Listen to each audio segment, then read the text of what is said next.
श्री स्वामी समर्थ. बाळा, तुझ्या आयुष्यातील सुंदर प्रवास आता सुरू झाला आहे. माझा हा संदेश तू लक्षपूर्वक ऐक, तुला तुझे उत्तर मिळेल. ज्या दिवसाची तू वाट बघत आहेस तो दिवस आता आला आहे. देवाने तुझ्या प्रश्नाचे उत्तर पाठवलेलं आहे बाळा. परिस्थितीने खचला आहेस, पण माझी योजना तुझ्यासाठी तयार आहे. माणसांना नाही तर देवाला छान वाटेल असं राहा. बाकी सगळं तुझ्या मनासारखं होईल बाळा. मोठी इच्छा तुझी पूर्ण होणार आहे. भयंकर दुःख, कर्ज, गरिबी या सर्व आता जळून राख होणार आहेत. तू खूप सहन केलंस, पण आता नाही. हा व्हिडिओ समोर येताच तू एकदा ऐकून घे. ज्यांनी तुला रडवलं आहे त्यांनाही शिक्षा होणार आहे. देव सर्वांचा हिशोब ठेवतो. तू हार मानू नको. दुःखातून मार्ग निघतोच. फक्त विश्वासाने तू ऐक. तुझ्या मनातील 100% इच्छा मी पूर्ण करणार आहे. हा विश्वास स्वामींवरती असेल तर माझा देवावर पूर्ण विश्वास आहे असे टाईप करा आणि ह्या भक्तिमय चॅनलला सबस्क्राईब करा. बाळा, स्वतःची किंमत वाढवायची असेल तर काही गोष्टी आपल्याला लक्षात ठेवायला पाहिजे. लोकांनी तुम्हाला चार चौघामध्ये नोटीस करावं असं जर वाटत असेल तर या व्हिडिओच्या माध्यमातून आपण अशा काही गोष्टी पाहणार आहोत, त्यामुळे तुमची समाजामध्ये एक वेगळीच इमेज तयार होईल. त्यामुळे हा संदेश तुम्ही स्किप न करता शेवटपर्यंत ऐका. स्वतःचा आदर तुम्ही सर्वात प्रथम केलं पाहिजे. तुम्ही स्वतःचा आदर केला नाही तर लोक सुद्धा करणार नाहीत. स्वतःमध्ये बदल करा. स्वतः पॉझिटिव्ह राहा, सकारात्मक राहा. आपलं राहणीमान सुधारा. आपण इतरांपेक्षा वेगळे तेव्हाच दिसतो जेव्हा आपल्यामध्ये काहीतरी वेगळेपणा असतो. म्हणून राहणीमान आपलं अतिशय चांगलं असलं पाहिजे. गबाळासारखं तुम्ही सारखं राहू नका. कितीही प्रेम असलं, कितीही जवळची व्यक्ती असली तरी एकापेक्षा 2 कॉल खूप झाले. 2 पेक्षा जास्त कॉल तुम्ही करू नका. प्रत्येक गोष्टीसाठी दुसऱ्याची मदत तुम्ही घेऊ नका. कुठल्याही लहान सहान गोष्टीसाठी लगेच दुसऱ्याची मदत घेणे टाळा. यामुळे ती व्यक्ती तुम्हाला कमी समजायला लागते. थोडीफार स्वतःची बुद्धी देखील चालून स्वतःचे प्रॉब्लेम स्वतः सोडवण्याचा प्रयत्न करा. यामुळे तुम्ही सक्षम आहात असे समोरच्यालाही वाटते आणि तो तुमचा आदर करतो. होय बाळा, स्वतःची इमेज स्वतःच राखून ठेवायला पाहिजे. तुमचे सर्वच दुःखवटे इतरांसोबत वाटू नका. तुम्ही जर प्रत्येक वेळेस तुमच्या आयुष्यात काही वाईट घडत असेल आणि ते दुसऱ्यांजवळ शेअर करत गेलात तर समोरच्याला वाटतं की काय यांचं रोज रोज तेच ते असतं. म्हणून एक गोष्ट नेहमी लक्षात ठेवायची. सुखामध्ये सगळे आपल्या सोबतीला असतात. दुःखामध्ये कोणीही आपल्या सोबत नसते. दुःखाच्या किंवा संघर्षाच्या काळात आपल्याला एकट्यालाच त्याचा सामना करावा लागतो.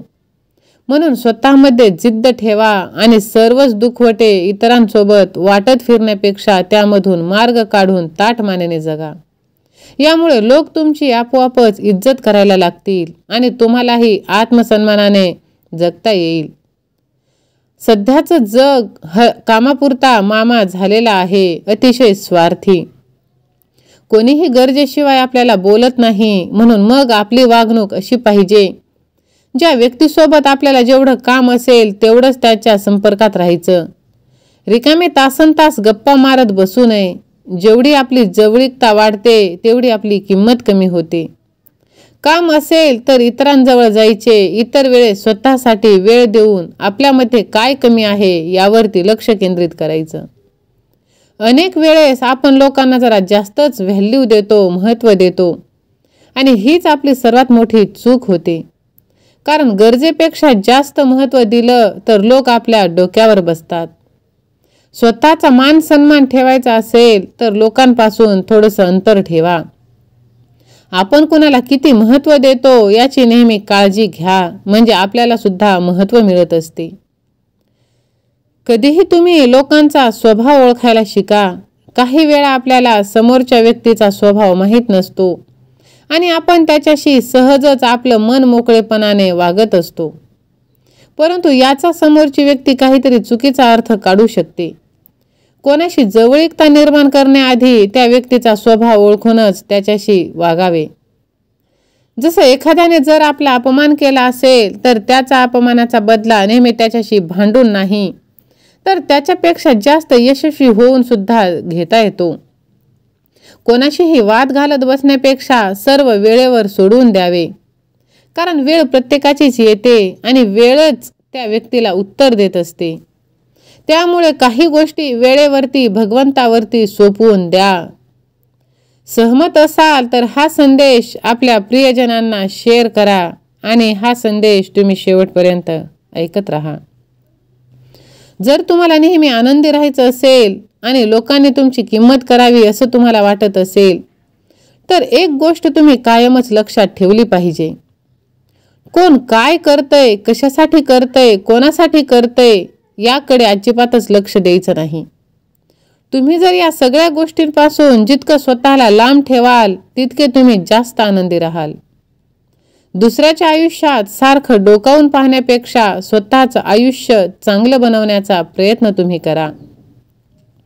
तुमच्या सगळ्याच गोष्टी सगळ्यांना सांगत फिरू नका. लोकांना तुमच्या गोष्टी ऐकण्यात काही एक इंटरेस्ट नाही. त्यामुळे मोजक्याच गोष्टी इतरांसोबत शेअर करा. बाकीच्या गोष्टी आपल्या पर्सनल ठेवा. गरजेपेक्षा जास्त बोलणे टाळा. आपले शब्द नेहमी मोजून मापूनच बोला. जास्त बडबड केल्यास लोक आपल्याला अतिशहाणा समजतात, म्हणून बोलताना जेवढं गरजेचं आहे तेवढंच बोला. यामुळे लोकांमध्ये आपले इम्प्रेशन पडतं आणि लोक आपल्या स्वभावाने प्रभावित होतात. एक चांगली व्यक्ती व्हा. आपल्या स्वतःमधील कमतरता ओळखून त्यावर नेहमी काम करा. आपली ध्येय स्वप्न पूर्ण करण्यासाठी मेहनत घ्या. स्वतःच्या कम्फर्ट झोनमधून बाहेर पडण्याचा प्रयत्न करा. त्यामुळे तुम्हाला यश मिळेल आणि तुम्ही तुमची स्वप्न पूर्ण करू शकाल. जेव्हा तुम्ही आयुष्यात काहीतरी साध्य करता तेव्हा आपोआपच लोकांच्या नजरेत तुमची किंमत वाढते. दुसऱ्यांवरती अवलंबून राहू नका. प्रत्येक व्यक्ती दुसऱ्यांवरती अवलंबून आहे आणि म्हणूनच तो कमजोर आहे, त्याला त्रास आहे, दुःख आहे. स्वबळावर जगण्याचा प्रयत्न करा. स्वतःचा अभिमान राखा. माझ्या प्रेमळ मित्रांनो, दररोज विविध सकारात्मक विचारांसह आपण भेटत असतो.